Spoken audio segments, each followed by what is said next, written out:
In the Puranas, the modern times we are now living in are called Kali Yuga, the age of confusion and conflict.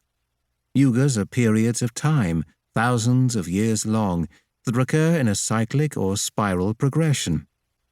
Dwapara Yuga is the second age when people begin to lose some of the great qualities they had in Satya Yuga, the first or golden age. Kali Yuga, modern times, marks the lowest point of moral and spiritual consciousness in each cycle. Kali Yuga is followed by Krita Yuga, the age of transformation or actualization of spiritual experience, which leads finally to Satya Yuga, the age of truth or reality, in which the golden age returns, and all man's faculties of spirituality begin to manifest themselves in their full glory once again. Thus, according to the Puranas, humanity has great hope of enjoying Satya Yuga, which will give peace, harmony, and divine love. If we tally the description of Kali Yuga in the Puranas with very obvious observations of the present state of our society, it seems to me that the worst period of Kali Yuga started during the first quarter of the 20th century. It is almost unbelievable how culture and thought have completely changed in such a short time, particularly in the West. In Kali Yuga, all traditional values are more and more undermined and destroyed, and thus there is great moral confusion. There is also a restless seeking for new forms and new kinds of order. According to the Puranas, when the lowest point is reached, the people will have lost contact with their inner sense of dharma, the innate sense of righteousness which is sustained. There will be confusion about right and wrong. Children will no longer respect their parents. Men will think and act like women, and women will become like men. The lowest grades of human beings will take over positions of power and authority, and the higher spiritual type of human beings will be neglected and despised.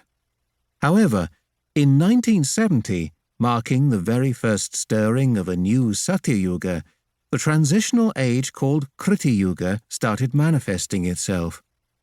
Krita Yuga is a unique period of spiritual ascent, as the all-pervading divine power called the Param Chaitanya in Sanskrit has become active at the level of ordinary human existence. It is predicted that this divine activity will bring about the long-awaited Satya Yuga, the era of growth and spiritual ascent.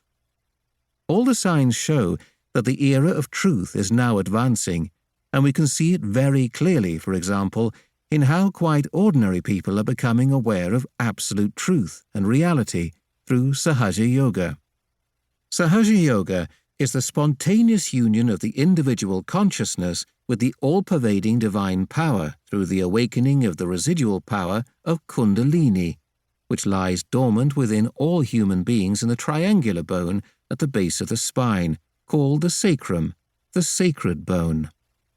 Krita Yuga has another characteristic, by which, when this yuga is manifested, the falsehood of all outside religions, religions that do not follow the teachings of the incarnation who founded them, and all people in power who are unpatriotic and dishonest, will be automatically exposed.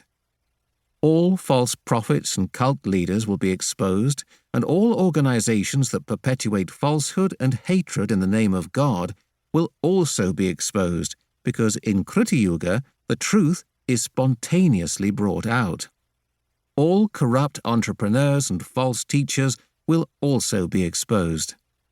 A second characteristic of Krita Yuga is that whenever there is a falling away from Dharma, the inner divine laws of righteousness, which are innate and regulate both human existence and the whole worldly structure, as well as the manifestation of the cosmos, will arise as a result with a corresponding compensatory effect.